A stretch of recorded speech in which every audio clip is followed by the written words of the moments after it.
நமச்சிவாய வாழ்க. இன்று நாம் முக்கியமான வார்த்தையை மறந்துட்டேன், மன்னிக்கணும். நமச்சிவாய வாழ்க. எல்லா உயிர்களும் ஈன்புற்று வாழ்க. எல்லாம் அல்ல இறைவனின் பேரருட்கருணையினால் இன்று நாம் செல்லக்கூடிய திருத்தலம் நடுநாட்டு திருத்தலங்களிலே 15ஆவதாகவும் நமது தலவரிசையிலே 47ஆவதாகவும் உள்ள திருத்துறையூர் என்ற ஊர். இந்த ஊர் தற்பொழுது மக்கள் வழக்கிலே திருத்தழுவூர் என்று அழைக்கப்படுகிறது. திருத்தழுவூர் பண்ருட்டியிலிருந்து புறப்பட்டு அதே ரோட்டிலே துணை மின் நிலையம் இபி சப்ஸ்டேஷன் உள்ள இடத்தில் வலது பக்கமாக திரும்பி சென்று தேர்முக்கு என்ற இடத்திலே இடப்பால் திரும்பி, அதாவது பண்ருட்டி புதுப்பேட்டை வழியாக அரசூர் செல்லும் சாலையில், பண்ருட்டியிலிருந்து புதுப்பேட்டை வழியாக அரசூர் வழி புதுப்பேட்டைன்னு போட்டிருப்பாங்க அரசூருக்கு, அந்த சாலையில் 10 கிலோமீட்டர் சென்று மீண்டும் கரும்பூர் சாலையில் திரும்பி 5 கிலோமீட்டர் சென்று ஊரை அடையலாம். பண்ருட்டியிலிருந்து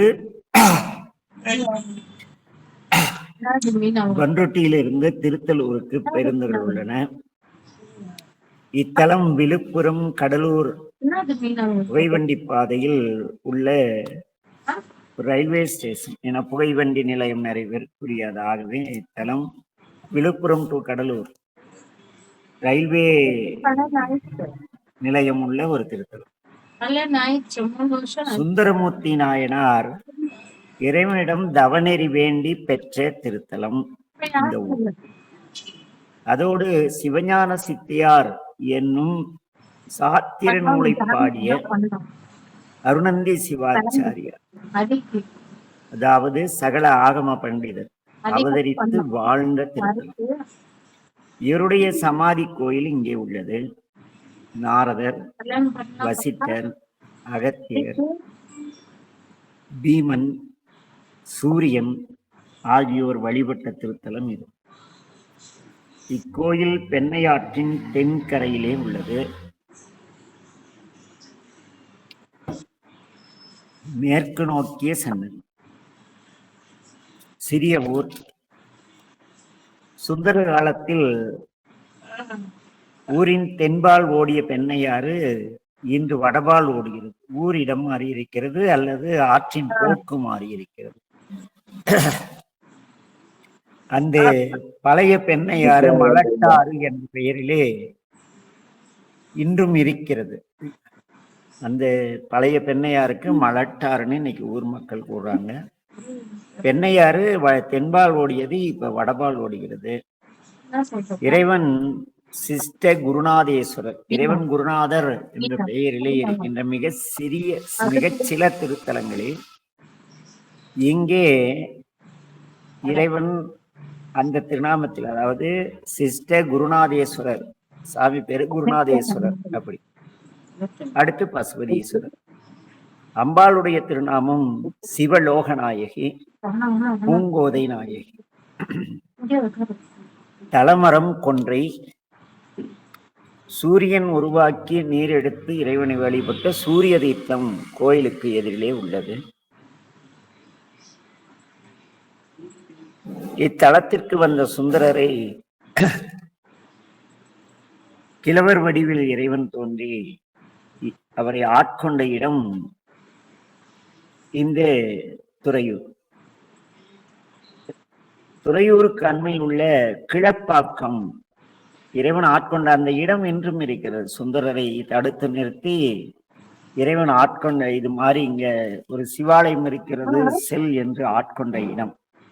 அந்த இடம் இந்த வரலாற்று சான்றாக இன்றும் கிளப்பாக்கம் என்ற பெயரிலே இன்றும் இருக்கிறது. அங்கும் சிவலிங்கமும் கோயிலும் உள்ளன.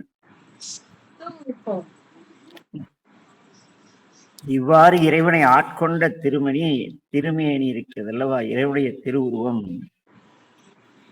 பசுபதீஸ்வரர், பூங்கோதை நாயகி. இங்க 2 பேர் இருக்கு இல்லையா, குருநாதேஸ்வரர், பசுபதீஸ்வரர், சிவலோக நாயகி, பூங்கோதை நாயகி.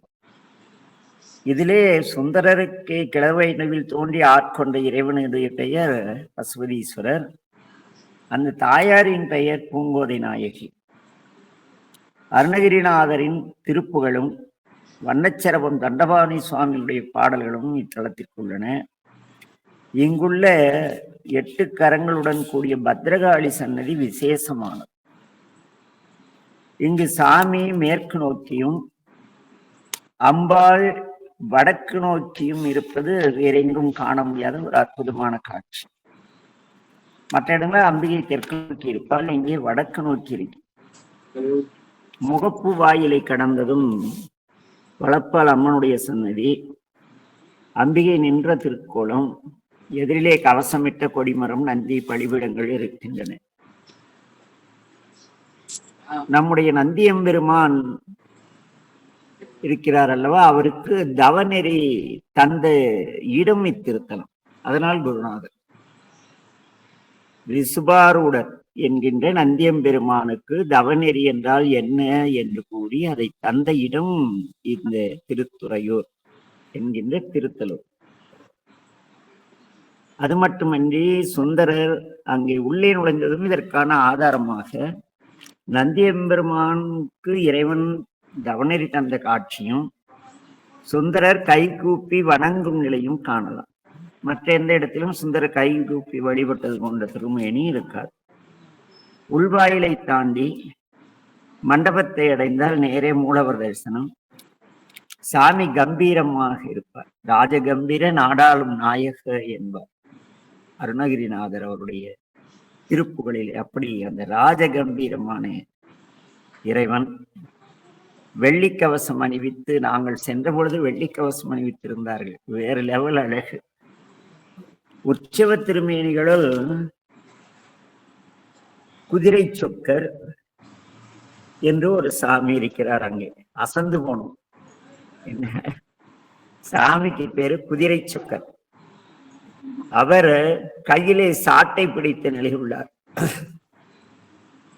அழகோ அழகு, சொக்கர் என்றால் அழகு அல்லவா, அந்த பரிமேல் அழகர்பார். இவர் இந்த குதிரை சொக்கர் என்ற திருநாமமே தூய தமிழிலே பரிமேல் அழகர் என்பது. சாமி கையில சாட்டை வச்சுட்டு கெத்தா இருக்கார். போனா டே ஒழுக்கமா இல்லைன்னா இழுத்துருவேன் அப்படி என்ன. ஆனால் அந்த அழகை பார்க்கும் பொழுது அந்த கையால் அடிபட்டால் பரவாயில்லையே என்று ஒரு, அந்த சாட்டையில அடி வாங்கினா நல்லது தானே, அறியாமை நீங்கும் அல்லவா. அடுத்து நடராஜ சபை. கருவறை முன் மண்டபத்திலே வளப்பால் 4வர் சன்னதி உள்ளது. இம்மண்டபத்தின் தூண் ஒன்றில் இத்தலத்திற்கு சுந்தரர் பெண்ணையாற்றை ஓடத்தில் கடந்து வந்ததாக சொல்லப்படும் ஐதீகம் சிற்பமாக உள்ளது. வெளிப்பிரகாரத்திலே நவகிரகம், பைரவர், சூரியன், ராமர், பீமன் ஆகியோர் வழிபட்ட சிவலிங்கங்கள் மற்றும் சூரியன் உள்ளார்கள். இங்குள்ள பெருமாளுடைய சன்னதி அது இறைவனுக்கு இணையான அழகுடையவராக, இறைவிக்கு இணையான அழகுடையவர், அப்படி ஒரு கெத்தா இருக்காரு. அடுத்து கோஷ்டமூர்த்தங்களாக விநாயகர், தட்சிணாமூர்த்தி, லிங்கோத்பவர், பிரம்மா, துர்க்கை சன்னதிகள் உள்ளன. இங்குள்ள பெருமாளுடைய சன்னதி தரிசிக்கத்தக்க ஒரு அற்புதமான சன்னதி. கோஷ்டமூர்த்தங்களாக விநாயகர், தட்சிணாமூர்த்தி, லிங்கோத்பவர், பிரம்மா, துர்க்கை சன்னதிகள் உள்ளன. இதிலே தட்சிணாமூர்த்திக்கு பக்கத்திலே உமா மகேஸ்வரர் சுந்தரருக்கு கவநெறி தந்த காட்சி உள்ளது. அங்கே அவர் கவநெறி சுந்தரருக்கு தந்ததற்கு சாட்சியாக அங்கே விநாயகர் நிற்கின்றார். அம்பாள் சன்னதிக்கு எதிரிலே தலமரம் உள்ளது. பக்கத்தில் உள்ள அந்த தல விருட்சத்திற்கு அருகில் ஒரு சிவலிங்கம் இருக்கிறது. அது அகத்தியர் வழிபட்ட திருலிங்கம். இங்கு நாள்தோறும் இருகால பூஜைகள் நடைபெறுகின்றன. வைகாசி பெருவிழா, மாசி மகம், பங்குனி உத்திரம், திருவாதிரை, நவராத்திரி, சிவராத்திரி, கார்த்திகை தீபம் முதலிய விழாக்கள் சிறப்பாக நடைபெறுகின்றன. தேவக்கோட்டையை சேர்ந்த ராம அருணாசலம் செட்டியார், மாணிக்கம் செட்டியார் ஆகியோருடைய உதவியால் 1966 நீண்ட காலத்திற்கு பிறகு இக்கோயிலுக்கு கும்பாபிஷேகம் நடைபெற்று அன்று முதல் சிறப்பாக வழிபாடுகள் நடைபெறுகின்றன. கோயிலுக்கு வெளியே உள்ள அஷ்டபுஜ பத்திரகாளி சந்நிதி நீங்கள் எதை கேட்டாலும் தருமாற்ற உரியது. நாங்க பிரார்த்தனை செலுத்துவதை பார்க்கும் பொழுது மிரண்டு போனோம்.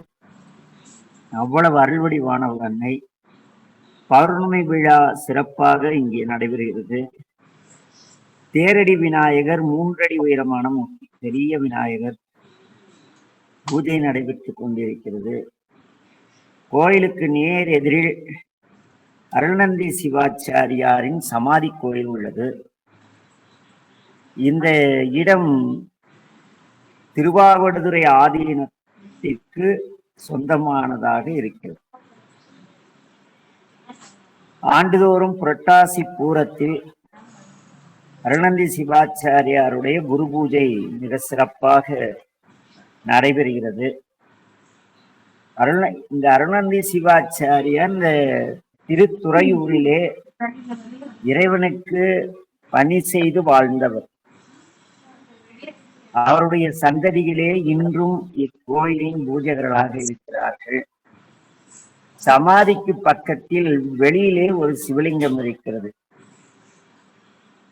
இவ்வூருக்கு அண்மையில் கிழப்பாக்கம் என்று ஒரு ஊர் உள்ளது. அங்கும் ஒரு சிவலிங்கம் இருக்கிறது.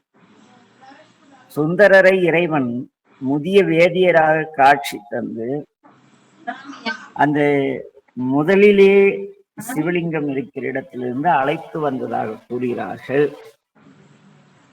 இங்கு சிவலிங்கம் உள்ள இடத்தில்தான் இறைவன் காட்சி தந்து அருள் புரிந்ததாகவும், இங்கிருந்து கோயிலை பார்த்து சுந்தரர் தரிசிக்க அப்போது இறைவன் கோயில் விமானத்தில் இருந்து ஆவுடை பெருமானாக விடையேறிய பெருமானாக காட்சி தந்ததாகவும் சொல்லப்படுகிறது. இதற்கேற்ப இருந்த கோயில் அமைப்பு பிற்காலத்தில் திருப்பணி செய்தவர்கள் அந்த பழைய அமைப்பில் செய்யாமல் மாற்றி செய்து விட்டார்கள். இத்தலத்திற்கு பக்கத்தில் உள்ள திருமுறை தலங்கள் திருநாவலூர், திரு அதிகை, திருமாணிக்குழி, திருவடுகூர், திருப்பாதிரிப்புலியூர் முதலிய. இங்குள்ள கல்வெட்டுக்களிலே இறைவனுடைய திருநாமம் ராஜராஜ வளநாட்டு திருமுனைப்பாடி திருத்துறையூர் என்றும், இறைவன் பெயர் தவநெறி ஆளுடையார் என்றும் குறிக்கப்படுகிறது. ஆக இன்று நாம் தரிசித்த திருத்தலம் திருத்துறையூர் என்கின்ற திருத்தலூர். இது சுந்தரமூர்த்தி சுவாமிகளுக்கு இறைவன் கிளவடிவில் தோன்றி ஆட்கொண்டு தவநெறி போதித்த திருத்தலம்.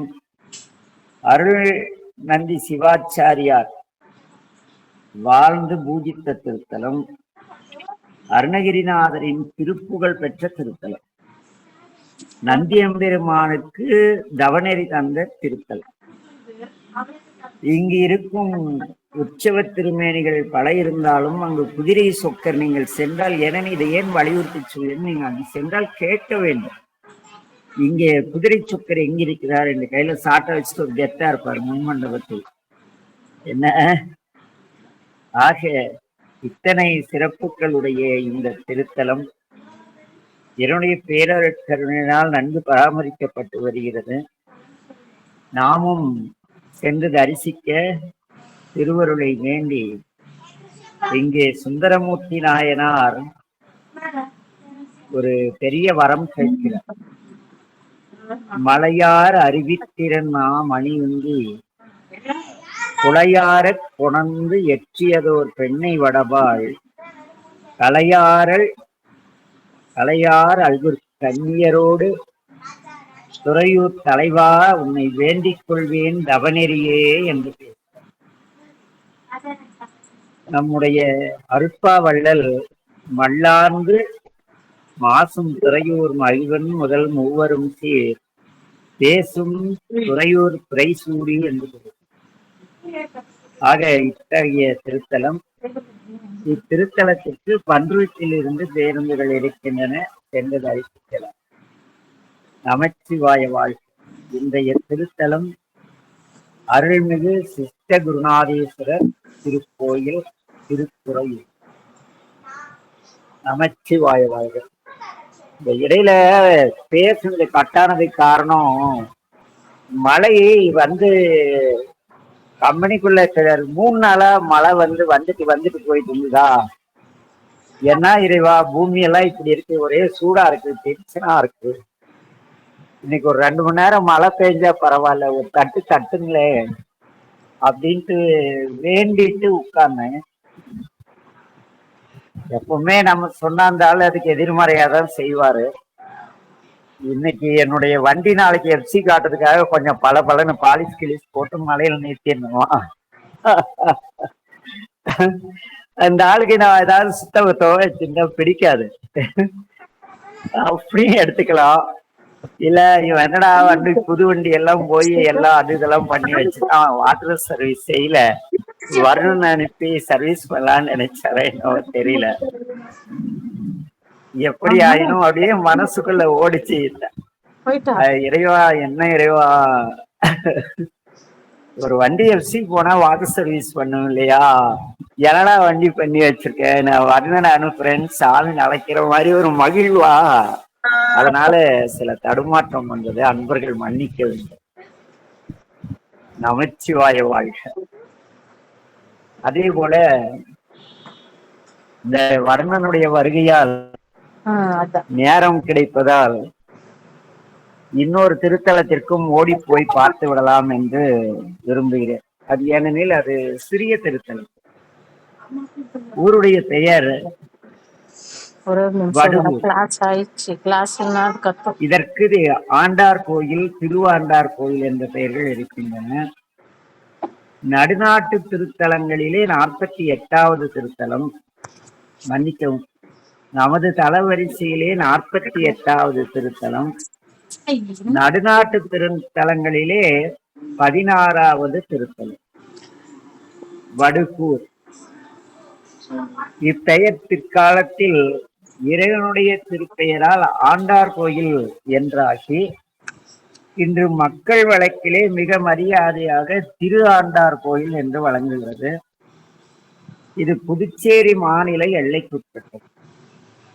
விழுப்புரத்தில் இருந்து பாண்டிச்சேரிக்கு, அதாவது கோழியனூர் கண்டமங்கலம் வழியாக செல்லும் பேருந்தில் சென்று கோழியனூர் வளவனூர் தாண்டி புதுவை மாநில எல்லைக்குள் நுழைந்து சிறிது தூரம் சென்றால் சாலையோரத்திலே திரு ஆண்டார் கோயில் என்ற ஒரு அறிவிப்பு பலகை வைத்திருப்பார்கள்.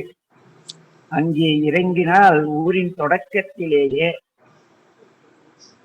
இந்திய உணவு கார்ப்பரேஷன் அலுவலகத்தின் எதிர் சாலையோரத்திலே இந்த கோயில் இருக்கிறது. இந்த ஆலயம் மிக புராதனமானது. ஆகவே இதை தொல்பொருள் ஆய்வுத்துறையினர், எப்படி தஞ்சை பெரிய கோயில் தொல்பொருள் ஆய்வுத்துறையின் கட்டுப்பாட்டில் இருக்கிறதோ அதுபோல இக்கோயிலும் அந்த தொல்பொருள் ஆய்வுத்துறையின் கட்டுப்பாட்டில் உள்ளது. அஷ்ட பைரவர்கள் ஒருவர் ஆகிய வடுக பைரவர் முண்டகன் என்னும் அசுரனை கொன்று அதனால் ஏற்பட்ட பழி தீர இறைவனை வழிபட்ட தலம் இந்த திருத்தலம். வடுகன் என்றால் வடுக பைரவர். அவர் வழிபட்டதால் இந்த ஊருக்கு வடுகூர் என்று பெயர். ஆண்டவனால் பைரவருடைய பாவங்கள் கொலைப்பழி நீங்கி ஆட்கொள்ளப்பட்டதால் இதற்கு ஆண்டவனூர் என்று பெயர். ஆண்டார் கோயில் இன்று வழக்கிலே ஏற்கனவே சொன்னோம், திரு ஆண்டார் கோயில் என்று வழங்கப்படுகிறது. இத்தலத்தின் இறைவனுடைய திருநாமம் வடுகீஸ்வரர், வடுகநாதர், வடுகூர்நாதர். இறைவி திரிபுர சுந்தரி, அன்னை வடுவகிர்கண்ணி. அப்படியே மாம்பழத்தை பிளந்தால் மாவடு இருக்கு இல்லையா, அது அப்படியே பாதியா வெட்டிட்டா ஒரு மாதிரி அப்படி அழகா குண்டு கண்ணா இருக்கும். அதுபோல கண்ணை உடையவள் இந்த இறைவி. அதனால அவளுக்கு வடுவகிர்கண்ணின்னு பேரு. தலமரம் அண்ணி, தீர்த்தம் வாமதேவ தீர்த்தம், ஞான சம்பந்த பெருமானுடைய பாடல் பெற்ற திருத்தலம். இறைவன் 64 வடிவங்கள் இறைவனுக்கு இருக்கின்றன. அஷ்டாஷ்ட வடிவம் என்பார்கள். 64 வடிவம் நம் பெருமானுக்கு உண்டு. அதிலே வடுகர் என்ற கோலமும் உண்டு. அஷ்ட பைரவ மூர்த்தங்களுள் வடுக பைரவர் போலும் அடங்கும். அந்த வடுக பைரவராக இங்கே இருக்கிறார். அந்த 8 பைரவர்கள் இருக்கிறார். சொல்றோம் இல்லையா எல்லாரும், 8 பைரவர், அஷ்ட பைரவர், அஷ்ட பைரவர். யாருக்காவது பேர் தெரியுமா? அதை தெரிவிப்பதற்காகவே இந்த வகுப்பிற்கு வந்தோம் போனோம். முதலாவது பைரவர் அசிதாங்க பைரவர். அசிதாங்க பைரவர். இரண்டாவது குரு பைரவர். மூன்றாவது சண்ட பைரவர். நான்காவது குரோத பைரவர். ஐந்தாவது உன்மத்த பைரவர். ஆறாவது கபாலி பைரவர். அடுத்ததாக 7வது பீஷ்ண பைரவர். 8வது சம்ஹார பைரவர். இந்த சம்ஹார பைரவரே வடுக பைரவராக இருக்கிறார். இக்கோயில் சோழர் கால கலைப்பாடியில் அமைந்த திருக்கோயில். சாமியுடைய விமானம் நம்முடைய தஞ்சை கோயில் உள்ளது போல இருக்கிறது. கோயில் தொல்பொருள் ஆய்வுத்துறையினரால் புதுப்பிக்கப்பட்டு பராமரிக்கப்பட்டு வருகிறது. அழகிய சுற்றுமதில்கள், கிழக்கு நோக்கிய கோயில். முகப்பை கடந்ததும் இடப்பாடு நால்வர் சன்னதி, பிரகாரத்தில் விநாயகர் உள்ளார். தலமரம் வன்னிமரம் உள்ளது. ஆறுமுகருடைய திருமேனி வேறு லெவல் அழகு. என்ன அந்த அழகிய அந்த இறைவனுக்கும் அம்பிகைக்கும் ஒரு பேர் உண்டு. என்ன, குறைவில் அழகர் சாமிக்கு பேர். அம்பாளுக்கு குறைவில் அழகி, எந்த குறையும் சொல்ல முடியாத அழகர். அதே போல அந்த அழகி, குறை சொல்ல முடியாத அழகி. அவங்களுக்கு ஒரு குழந்தை பிறந்தா எப்படி இருக்கும், அவ்வளவு அழகா இருக்கு இந்த ஆறுமுகருடைய திருவுருவம். உள்ளே நுழைந்ததும் அம்பாள் நம்மை வாங்க அப்படிங்கிறார். நின்ற திருக்கோலம். அப்படியே நேரா பார்த்தா மூலவர். துவாரபாலர்களை